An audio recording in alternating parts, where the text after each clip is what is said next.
दोस्तों, आज की कहानी है बड़ी बहू अब मैं छोटी बहू के साथ घर में नहीं रहूंगी।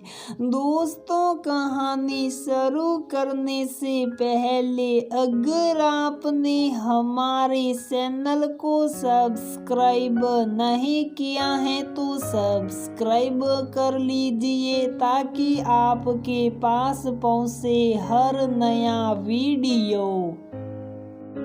आओ जीजी बड़ा अच्छा करा जो सुटके के ब्याह में कुछ दिन पहले आ गई। रमा ने अपनी ननद सीता जी के पैर छूते हुए कहा। रमा और सुरेश जी के सौते बेटे के ब्याह में सारे रिश्तेदार जमा हो रहे थे। ये सोच कर कि परिवार में इस पीढ़ी की आखिरी शादी है, बराबर के घर में सुरेश के भाई नरेश अपने बेटे बहुओं के साथ रहते। रमा के दबंग स्वभाव की वजह से उनकी पत्नी उषा और रमा के बीच 37 का आंकड़ा था। शुरू से ही दोनों एक दूसरे के आंख की किरकिरी बनी थी। रमा को उषा से इसलिए और जलन थी कि उषा नरेश अपने बेटे समर और बहू रीता के साथ बहुत खुशी से रहते। वही रमा के चार बेटे होते हुए भी रमा को सुकून नहीं मिलता, क्योंकि उसे अपनी कोई भी बहू पसंद नहीं थी। हर बहू में उसे कई नुक्स नजर आते।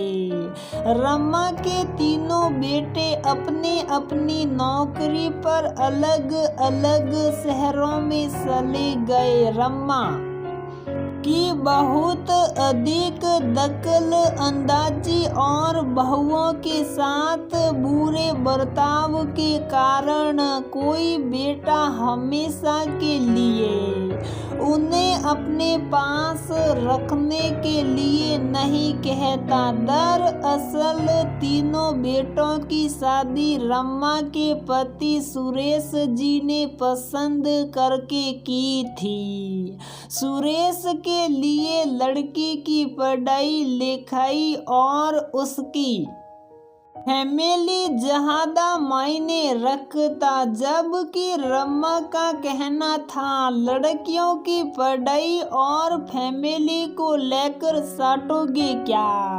लड़की गोरी और खूब सारा दहेज लेकर आए, भले ही 8वीं पास हो।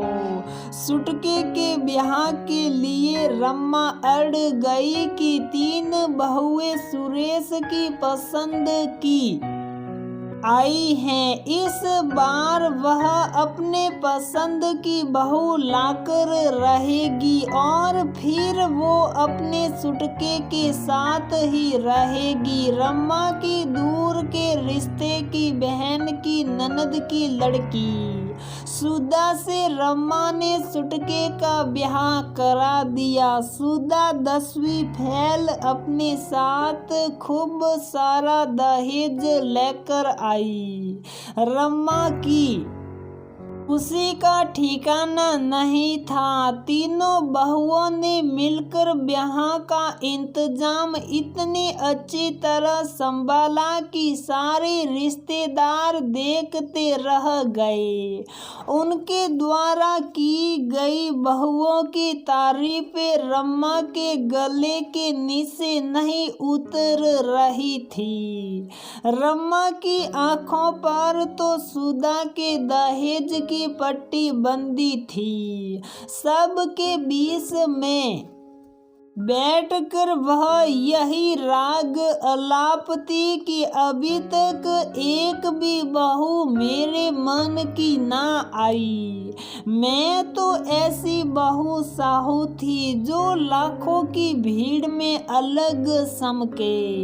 ब्याह के बाद सब अपने घरों को लौट गए। रमा ने सोचा बहू घर संभालेगी, मेरा सेवा करेगी और रमा बैठकर आराम करेगी। पर हुआ उल्टा ही। सुधा और सुटका देर तक सोते, उठकर रमा से ही शाही नाश्ते, लंच, डिनर की फरमाइश करते या बाहर घूमते। सारा काम रमा को ही करना पड़ता। रमा सुटके और सुधा को समझाने को कहती तो वह उल्टा रमा को ही गलत ठहराता। सुधा रमा को जरा जरा सी बात पर तड़ाक तड़ाक जवाब देती। सुधा की बदतमीजियों, आलसीपन और बेसहुरपन को देखकर रमा का गोरी समड़ी और दहेज वाली बेपड़ी बहू को घर लाने का सपना सूर सूर हो गया। कुछ ही दिनों में रमा को अपनी तीनों बड़ी बहुओं की अच्छाइयाँ याद आने लगी। एक दिन बड़के को फोन करके कहा कि वह आकर रमा को ले जाए, पर बड़के ने कहा आपको मेरी बीवी पसंद नहीं, उसके साथ कैसे निभेगा। अच्छा है आप मजले के पास चली जाओ, पापा शायद तो यहाँ आ जाए। मजले ने भी ऐसा ही जवाब दिया, क्योंकि उसकी पत्नी जॉब करती थी जिसकी वजह से रमा उससे हमेशा नाराज रहती थी। ले देकर तीसरा बच्चा सुरेश के कहने पर वह रमा को रखने को राजी हो गया।